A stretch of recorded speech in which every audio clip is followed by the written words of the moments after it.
সবাই কেমন আছেন? আশা করছি সবাই ভালোই আছেন। আমরাও সবাই ভালো আছি।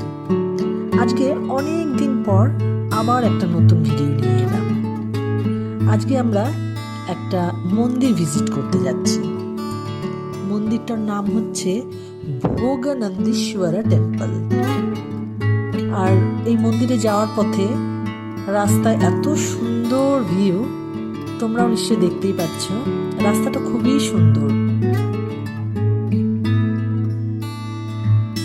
তো এই মন্দিরটা বহু পুরনো মন্দির। এটা চলো, আমরা কিন্তু ফার্স্ট টাইম যাচ্ছি মন্দিরটা। তো তোমরা পুরো ভিডিওটা দেখো, আশা করছি ভালোই লাগবে। আমরা অলমোস্ট পৌঁছে গেছি। এটা মন্দিরের বাউন্ডারি, মানে চারিদিক এইভাবে নেট দিয়ে একদম ব্যারিকেড করা রয়েছে।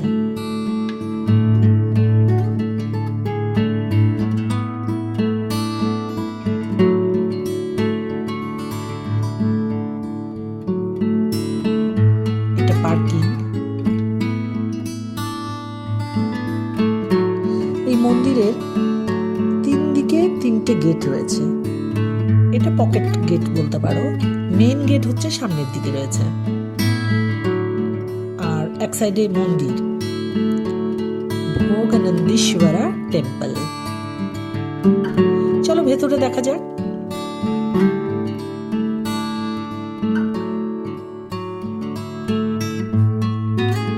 বিশাল বড় একটা এরিয়া নিয়ে মন্দিরটা।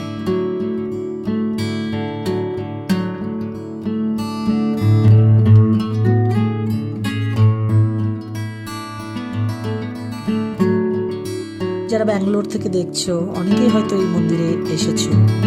আমরা ফার্স্ট টাইম এলাম। এই যে পাহাড়টা দেখতে পাচ্ছ, সেটা হচ্ছে নন্দী হিলস।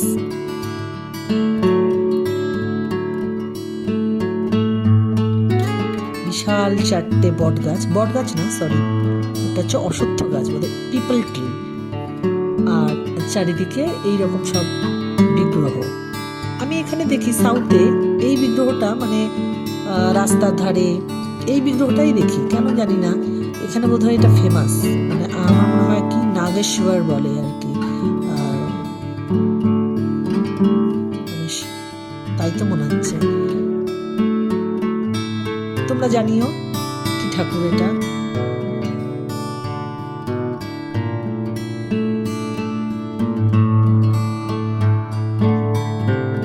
প্রত্যেকটা মন্দিরে এই বিগ্রহগুলো থাকবেই, মাস্ট। আর এই চারিদিকে চারটে পিপল ট্রি, বিশাল বিশাল, মানে বহু বছর পুরনো, বোঝাই যাচ্ছে দেখে। তোমরা নিশ্চয়ই বুঝতেই পারছো।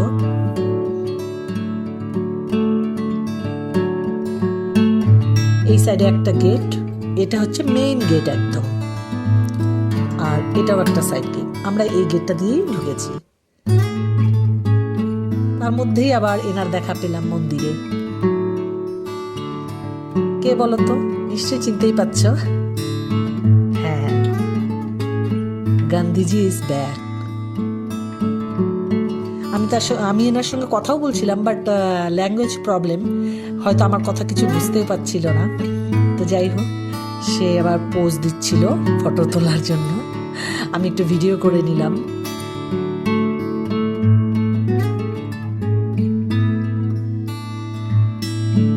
বেশ মানিয়েছে কিন্তু, বলো।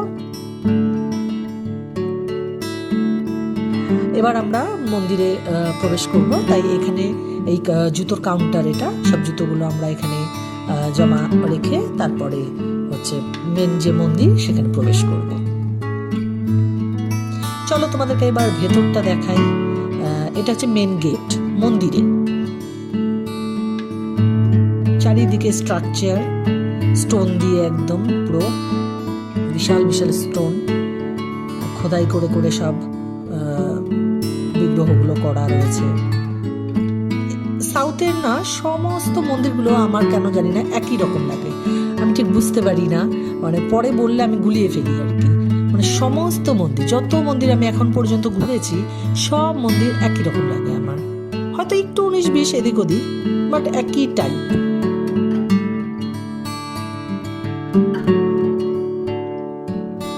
তোমরা জানিও ভিডিওটা কেমন লাগছে।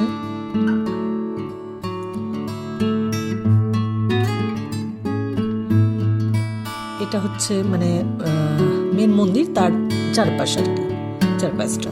এবার আমরা ভেতরের দিকে প্রবেশ করব। এই হচ্ছে ভেতরের দিকে আমরা এন্ট্রি করছি।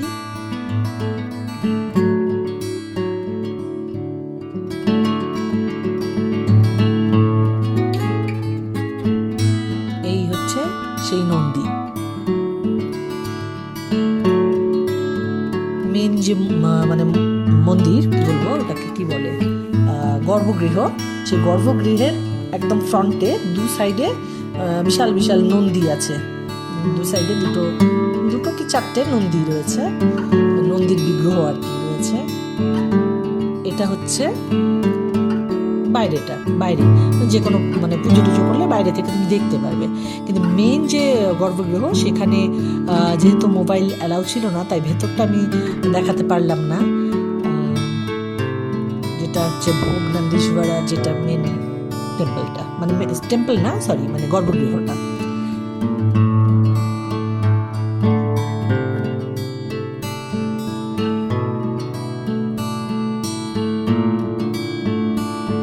এই হচ্ছে সেই মানে লম্বা লাইন, বিশাল লাইন।